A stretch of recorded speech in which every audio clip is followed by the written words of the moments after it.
জাতীয় নির্বাচনে কেউ যদি মনে করে কেন্দ্র দখল করে আমাদের ফলাফল ছিনিয়ে নেবে, হাত আস্ত রেখে কেউ বাসায় যাইতে পারবে না। অন্য সকল পার্টি কেন্দ্র পাহারার জন্য পোলিং এজেন্টদেরকে দিবে 10,000 টাকা করে, সামনের সবাই দেবে 20,000 টাকা করে। আমি তো 1 টাকাও দিব না। আমার কর্মী তো নাই। সত্যি কথা, বাংলাদেশের জনতা আমাদের কর্মী। এই জনতা কেন্দ্র পাহারা দিবে। যদি জনতার রায় কেউ ছিনিয়ে নেওয়ার চেষ্টা করেন, চিন্তা করেন যে 5-7 জন ডামি দাঁড় করাইয়া দিয়া তারপরে সিল মারবেন, বিশ্বাস করেন এই ভুল কইরেন না। 299টা আসনের রায় হইলেও ঢাকা 8-এর ফলাফল নিয়ে বাসায় যেতে পারবেন না। কারণ আপনারা তো 10,000-20,000 টাকা করে পোলিং এজেন্ট দিবেন, আর আমাদের ভাইরা রক্ত বুকে নিয়ে ওইখানে দাঁড়াই থাকবে।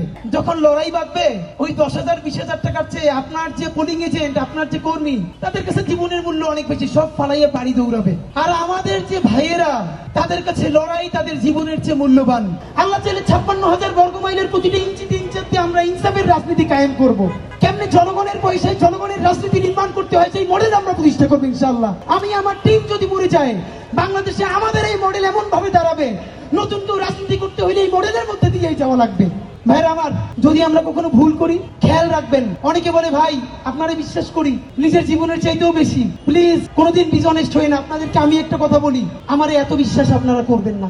অন্ধভাবে নিজের সন্তানকেও বিশ্বাস করবেন না, অন্ধভাবে নিজের বাবা মা স্ত্রীকেও বিশ্বাস করবেন না। ভাইয়েরা, এক চক্ষু দিয়ে আমাদেরকে বিশ্বাস করবেন, অন্য চক্ষু আমাদেরকে পাহারা দেওয়ার জন্য রাখবেন। আমরা বিশ্বাস করে ধরা খাই, তবুও বিশ্বাস করা ছাড়া তো আমাদের আর কিছু নাই। কিন্তু একটা চোখ খোলা রাখবেন, যেদিনই ভুল করব, কোনো বিচ্যুতি মনে হবে, শুধরাই দিবেন, বলবেন ভাই এটা কিন্তু মনে হয় ভুল হচ্ছে।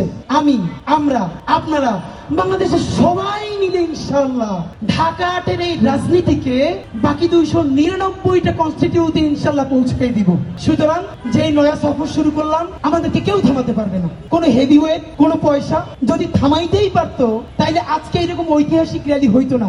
আপনারা বলেন তো, আমি মাঝে মধ্যে র্যালির সময় পিছনে ফিরে তাকাইতেছিলাম, আমার চোখ ভেসে যাইতেছিল যে আমি কি, আমি এমন কেউ না যে আমার জন্য মানুষ এত কষ্ট করে সেই রকম ভ্যান র্যালিতে না খেয়ে যোগ দিবে। এর মানে আপনারা কেন এই কষ্টটা করেন এটা আমরা জানি। আপনারা অনুভব করেন, আপনার যে কষ্টের কথাটা যেটা আপনি বলতে পারেন না, ওইটা আমাদের মুখ দিয়ে উচ্চারিত হয়।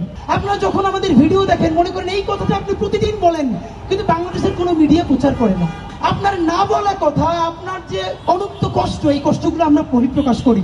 দোয়া কইরেন মৃত্যুর দিন পর্যন্ত যেন বাংলাদেশ স্বাধীনতার সার্বভৌমত্ব 18 কোটি কণ্ঠহীন মানুষের কণ্ঠস্বর হয়ে আমরা শেষ নিঃশ্বাস ত্যাগ করতে পারি। যখন মানুষ মৃত্যুকে ভয় পায়, তখন যেন আমরা হাসতে হাসতে আল্লাহর কাছে কবরে চলে যেতে পারি, সেই জীবন যেন পরিচালনা করতে পারি। আমি, আমার টিম, আমাদের জন্য আপনারা নামাজের পর দোয়া করবেন।